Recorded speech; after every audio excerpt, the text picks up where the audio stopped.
નમસ્કાર વિદ્યાર્થી મિત્રો, ઇકોનોમિક સર્વેની આપણે ચર્ચા કરવાની છે. સૌથી વધારે ઇકોનોમીનું પેપર હોય જીપીએસસી 1-2ની અંદર, તો ઇકોનોમિક સર્વે અને બજેટ ના પૂછાય એવું તો બને જ નહીં. પરંતુ એના પહેલાં મારે એક ઇમ્પોર્ટન્ટ વાત કરવી છે. શું વાત કરવાની છે? ₹200 ઓફ જેટલી પણ એપ્લિકેશનની અંદર જેટલા પણ કોર્સો છે એ દરેક કોર્સમાં ₹200 ઓફ. સમજાય છે? કોર્સની ફી કેટલી છે? 900, 800, 500. ગુજરાતની એકમાત્ર સૌથી સસ્તી એપ્લિકેશન અને ₹200 ઓફ મેં દરેક પર્ટિક્યુલર જે પણ સ્ટેટ છે જીપીએસસી 1-2, MPHW, બરાબર, કોઈ પણ કોર્સ લો તમે ₹200 ઓફ મળશે. સમજાઈ ગયું? ઓકે, ₹200 ઓફ થઈ ગયા એટલે જે નોમિનલ ચાર્જ આવે છે એ ચાર્જ જે આત્મનિર્માણ એપ્લિકેશન પ્લે સ્ટોરમાં છે એનું ભાડું છે. મીન્સ આ એપ્લિકેશન મફત આપી દેવામાં આવે છે. કેમ? દિવાળી ધમાકાના લીધે. બરાબર છે, દિવાળી છે, જલસા કરો, એપ્લિકેશન ડાઉનલોડ કરો અને પ્રથમ 100 સ્ટુડન્ટ માટે જ છે મિત્રો આ. બરાબર, પ્રથમ 100 સ્ટુડન્ટ ફ્રી. મીન્સ આત્મનિર્માણને એક પણ રૂપિયો મળવાનો નથી. પ્લે સ્ટોરનું ભાડું જસ્ટ અમે લઈએ છીએ, એ તમારે ચૂકવવાનું છે ફક્ત પ્રથમ 100 સ્ટુડન્ટો માટે. તો જલ્દી કરો, દરેક ખરીદી થઈ ગઈ છે, મીઠાઈ પણ લેવાઈ ગઈ છે, ફરસાણ પણ બની ગયું છે. બરાબર, આજે ધનતેરસનો સરસ મજાનો તહેવાર છે, હું રેકોર્ડ કરી રહ્યો છું લેક્ચર. બરાબર, ફટાફટ એપ્લિકેશન ડાઉનલોડ કરો અને 100 સ્ટુડન્ટમાં તમારું નામ નોંધાવી દો. ક્લિયર? હવે આપણે પર્ટિક્યુલર ટોપિકની વાત કરીએ. Economic survey 2020.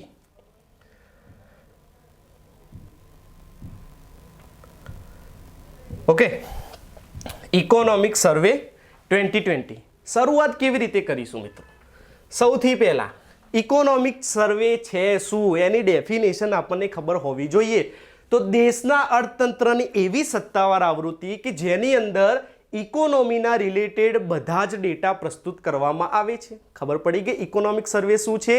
કે દેશની એવી સત્તાવાર આવૃત્તિ છે કે એની અંદર ફક્ત ઇકોનોમીના રિલેટેડ જ ડેટા મૂકવામાં આવે છે. ક્લિયર? બીજી વસ્તુ, બજેટના એક દિવસ પહેલા રજૂ કરવામાં આવે છે, તો ટાઈમ ખબર હોવી જોઈએ. સમય હું તમને કહી દઉં કે 31 જાન્યુઆરી 2020 ઇકોનોમિક સર્વે રજૂ થયું હતું. બજેટ થયું 1 ફેબ્રુઆરીએ. ક્લિયર? આ ફેક્ચ્યુઅલ બેઝ છે, યાદ રાખવાનું. 31 જાન્યુઆરી એટલે ઇકોનોમિક સર્વે, 1 ફેબ્રુઆરી એટલે બજેટ. ક્લિયર? ત્રીજી વસ્તુ, ઇકોનોમિક સર્વેમાં કેટલા સમયગાળાનો ડેટા હોય છે? તો 1 એપ્રિલથી માંડીને 31 ડિસેમ્બર.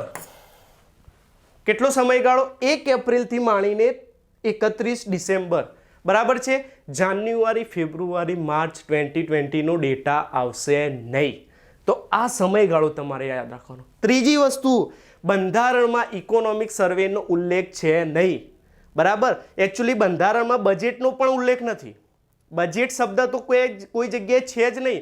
બજેટ પરંતુ ફાઇનાન્શિયલ સ્ટેટમેન્ટના બેઝ ઉપર બનાવવામાં આવે છે. એ આપણે બજેટમાં આપણે ચર્ચા કરીશું શું છે શું નહીં. બરાબર, અત્યારે યાદ રાખો કે ઇકોનોમિક સર્વેનો ઉલ્લેખ બંધારણમાં છે નહીં. બીજી વસ્તુ, બજેટમાં એન્યુઅલ ફાઇનાન્શિયલ સ્ટેટમેન્ટ મેં વાત કરી આર્ટિકલ 112 પ્રમાણે છે. બરાબર, એ આપણે ચર્ચા કરીશું બજેટમાં. ઓકે, હવે આ જે બજેટ છે, આ જે બજેટ મીન્સ આપણે અગાઉ જે લેક્ચર જોવાના છીએ બજેટ રિલેટેડ, એ જે બજેટ છે એ બંધારણીય જવાબદારી છે. મીન્સ બજેટ રજૂ કરવું પડે, પરંતુ ઇકોનોમિક સર્વે રિલેટેડ એવું કંઈ છે નહીં. કંઈ ફિક્સ નથી કે તમારે પર્ટિક્યુલર ઇકોનોમિક સર્વે રજૂ કરવાનું છે. સમજાઈ ગયું? ઓકે, આગળ જોઈએ. સર્વેની અંદર કોઈ ગુપ્તતા હોતી નથી જ્યારે બજેટમાં હોય છે. કેવી રીતે? તો એક વસ્તુ સમજો મિત્રો, ઇકોનોમિક સર્વે જે છે એ 1/4થી માંડીને 31/3 સુધીમાં જેટલા પણ અલગ અલગ સેન્ટ્રલ લેવલના ખાતાઓ છે, બરાબર, જેટલા પણ સેક્ટરો છે, એ દરેક વેબસાઇટ ઉપર પર્ટિક્યુલર ડેટા ઉપલબ્ધ હોય જ છે. એ દરેક ડેટા કમ્પાઇલ કરીને, બરાબર, દરેક ડેટા કમ્પાઇલ કરીને ઇકોનોમિક સર્વેમાં પ્રસ્તુત કરવામાં આવે છે. એનો મતલબ જે પણ ડેટા આ છે એ ઓલરેડી પબ્લિક ડોમેઇનમાં ઉપલબ્ધ છે, એટલે ગુપ્તતા નથી. સમજાઈ ગયું? ખબર પડે છે? ઓકે, હવે આગળ જોઈએ ઇકોનોમિક સર્વેમાં બીજા રિલેટેડ. સૌ પ્રથમ ઇકોનોમિક સર્વે કયા સમયે રજૂ કરવામાં આવ્યું? તો 1950-51. બરાબર, 1950-51 આ સમયગાળા દરમિયાન સૌથી પહેલા ઇકોનોમિક સર્વે રજૂ કરવામાં આવ્યું હતું. અને આ જે ઇકોનોમિક સર્વે છે એ બજેટના સાથે રજૂ કરાયું હતું. મીન્સ બજેટના સાથે, સમજાય છે, બજેટ સાથે રજૂ કરાયું હતું. ત્રીજી વસ્તુ 1950-51 થી માંડીને 1963 સુધી સાથે રજૂ થતું હતું. ક્લિયર? 1964માં શું થયું? તો બજેટના એક દિવસ પહેલા ઇકોનોમિક સર્વે રજૂ કરવાની વાત કરવામાં આવી. સમજાઈ ગયું? શું વાત કરી મેં? કે પ્રથમ દિવસે, બરાબર, એક જ દિવસે 1963 સુધી રજૂ થતું હતું. 1964 થી એક દિવસે ઇકોનોમિક સર્વે, બીજા દિવસે બજેટ. આ રીતે સ્ટ્રક્ચર બની ગયું, જે અત્યારે હાલ પણ ચાલી રહ્યું છે. હવે તમારા મગજમાં એક પ્રશ્ન આવે કે બજેટ અને ઇકોનોમિક સર્વે, બજેટને છોડો, ઇકોનોમિક સર્વે કોણ રજૂ કરે છે, કોણ બનાવે છે? તો એના related department of economic affairs, બરાબર, કયું department? Department of economic affairs, most IMP. અને આ જે ડિપાર્ટમેન્ટ છે એ કયા મંત્રાલય હેઠળ આવે છે મિત્રો? તો ફાઇનાન્સ મિનિસ્ટ્રી. યાદ રાખજો મિત્રો, શું? Finance ministry. ખ્યાલ આવી ગયો? ઓકે. બીજી વસ્તુ, ઇકોનોમિક સર્વેમાં પોલિટિકલ કમ્પેન્સન કોઈ હોતું નથી, જ્યારે બજેટમાં બિલકુલ હોય છે. શું હોય છે, કેવી રીતે હોય છે એ જોઈ લઈએ. એક વસ્તુ સમજો, કોઈ પણ હોય, પર્ટિક્યુલર ઇલેક્શન હોય, બરાબર છે, એ ટાઈમે રેલીઓ થવાની દરેક પાર્ટીની, ભાજપની, કોંગ્રેસની, વોટ જે પક્ષ હોય એની, બરાબર છે. ઓકે. એ રેલીની અંદર મેનિફેસ્ટો પર્ટિક્યુલર પાર્ટી દ્વારા રજૂ કરવામાં આવે. એવું કહેવામાં આવશે કે અમે જો સત્તામાં આવીશું તો આ કામ કરીશું, બરાબર, આ કામ કરીશું. જે પણ હોય મેનિફેસ્ટોમાં જે પણ લખ્યું હોય, બરાબર, એની શું વાત કરવામાં આવશે કે જે પણ પર્ટિક્યુલર કામો કરીશું. પછી એ પક્ષ જો શાસક પક્ષ બનશે તો સૌથી પહેલાં એ શું વિચારશે કે આપણે જે મેનિફેસ્ટોની અંદર વાદા કરે છે, બરાબર, જે કમિટમેન્ટો આપી છે, સૌથી પહેલાં એને ફૂલફિલ કરીએ, બરાબર. તો બજેટ શું થયું? પોલિટિકલ કમ્પેન્સન. સમજાઈ ગયું? જ્યારે સર્વેમાં તો એવું કંઈ હોય જ નહીં, કારણ કે જે કામ કર્યું છે એના લેખાજોખા છે, બરાબર. જે પણ સ્કીમો તૈયાર કરી છે ગવર્મેન્ટે, જે પણ સ્કીમો તૈયાર કરી હોય પર્ટિક્યુલર અમુક સમયગાળા દરમિયાન, એ સમયગાળા દરમિયાન એ સ્કીમો કેટલી ઇફેક્ટિવ નીવડી, બરાબર, એ ખરેખર સ્કીમો પ્રમાણે જે એલોકેટ આપણે કર્યું છે એ પ્રમાણે કામ થયું છે કે કેમ, બરાબર. એક ટાઈપનું ઓડિટ રિપોર્ટ જ થયો. સર્વે મીન્સ જે કામ થયું છે એના જ ડેટા હશે, એના જ આંકડા હશે. બીજી વસ્તુ, હવે આપણે શું કામ કરવું એના રિલેટેડ પણ મગજમાં કોન્સેપ્ટ છે. એનો મતલબ બજેટ પહેલાં ઇકોનોમિક સર્વેનું અધ્યયન સારી રીતે કરવામાં આવે તો બજેટ વધુ સારી રીતે બની શકે છે. એટલે બજેટના એક દિવસ પહેલાં ઇકોનોમિક સર્વેનું પર્ટિક્યુલર રજૂ કરવામાં આવે છે. સમજાય છે? ઓકે. કેટલાક ઘણા અર્થશાસ્ત્રીઓ તો એવું કહે છે કે બજેટ કરતાં પણ ઇકોનોમિક સર્વે વધારે ઇમ્પોર્ટન્ટ છે, કારણ કે બજેટમાં આપણે શું રાખવું, કયા સેક્ટરને કેટલા પર્ટિક્યુલર પૈસા એલોકેટ કરવા, એ બધી વિચારસરણી ઇકોનોમિક સર્વેની દેન છે. ક્લિયર? સમજાય છે? ઓકે. બીજી વસ્તુ, આ તૈયાર થઈ ગયું, કયા મંત્રાલય હેઠળ આવે એ પણ આપણે જોઈ લીધું. પરંતુ આ જે ડિપાર્ટમેન્ટ ઓફ ઇકોનોમિક અફેર્સ છે, જેના દ્વારા ઇકોનોમિક સર્વે તૈયાર થાય છે, એના ચીફ કોણ છે? કોણ છે આ મિત્રો? કૃષ્ણમૂર્તિ સુબ્રમણ્યમ. કૃષ્ણમૂર્તિ સુબ્રમણ્યમ. ફરીથી જણાવું છું, કૃષ્ણમૂર્તિ સુબ્રમણ્યમ. આમની દેખરેખ હેઠળ આ ડિપાર્ટમેન્ટ દ્વારા, આ મંત્રાલય હેઠળ ઇકોનોમિક સર્વે તૈયાર થાય છે. દરેક વસ્તુ યાદ રાખવાની. શું યાદ રાખવાનું? Krishnamurthy Subramanian, chief economic adviser. એમની દેખરેખ હેઠળ કયા ડિપાર્ટમેન્ટ દ્વારા?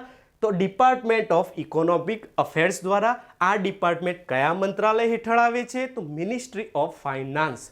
ક્લિયર? ઓકે. હવે આમને પર્ટિક્યુલર ઇકોનોમિક સર્વે બનાવી દીધું. ક્લિયર? પરંતુ આ જે ઇકોનોમિક સર્વે છે એ જે લોકસભામાં રજૂ કરવામાં આવશે તો પર્ટિક્યુલર કૃષ્ણમૂર્તિ સુબ્રમણ્યમ આવશે? તો મિત્રો ના, લોકસભામાં રજૂ કરશે નિર્મલાબેન સીતારમણ. કોણ છે મિત્રો? આ ફાઇનાન્સ મિનિસ્ટર, બરાબર. હોદ્દો કયો? ફાઇનાન્સ મિનિસ્ટર દ્વારા રજૂ થાય, નાણાં મંત્રી દ્વારા રજૂ થાય. સમજાઈ ગયું? ઓકે.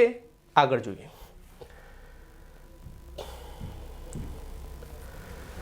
જ્યારે પણ બજેટની શરૂઆત થાય છે, સોરી, ઇકોનોમિક સર્વેની શરૂઆત થાય છે, તો ઇકોનોમિક સર્વેમાં એક સુંદર લીટી લખેલી છે. કઈ લીટી છે? જોઈ લઈએ. Make money there is no weapon sharper than it to sever the pride of your foes. હવે આ લીટી કઈ જગ્યાએથી લેવામાં આવી છે સમજો. થિરુકુલમ નામની તમિલ લિટરેચરની બુક છે, એમાંથી આ લીટી લેવામાં આવી છે. આ લીટીનો મતલબ શું? આ વાક્ય, આ સેન્ટેન્સ શું કહેવા માંગે છે? મિત્રો, પૈસા બનાવો.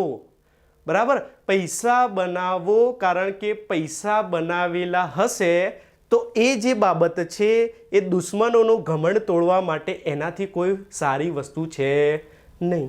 દુશ્મનોનું ઘમંડ તોડવો હોય તો પૈસાદાર થાવ. ઇન શોર્ટ, કેવી રીતે થવાનું? તો એના માટે થીમ બનાવી દીધી. શું થીમ બનાવી? Ethical wealth creation. Most IMP class 3ના સ્ટુડન્ટ માટે ઇકોનોમીની થીમ મોસ્ટ આઈએમપી છે ઇથિકલ વેલ્થ ક્રિએશન. અને જીપીએસસી 1-2 માટે વિધાન વાક્યોની અંદર થીમ એક મૂકેલી હશે કે નીચેનામાંથી ઇકોનોમિક સર્વે રિલેટેડ કયું વિધાન યોગ્ય છે. એક થીમ હશે, બીજી પર્ટિક્યુલર આ સેન્ટેન્સ થિરુકુલમની વાત કરી હશે. થિરુકુલમ તમિલ લિટરેચર, કન્નડ લિટરેચર છે, વોટ એવર.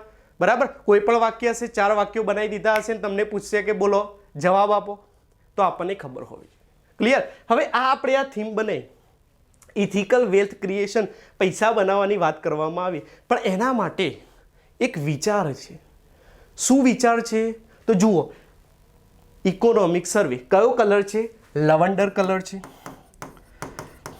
બરાબર, લવંડર કલરનું ઇકોનોમિક સર્વે છે. 100ની નોટ જુઓ, એ પણ શું છે?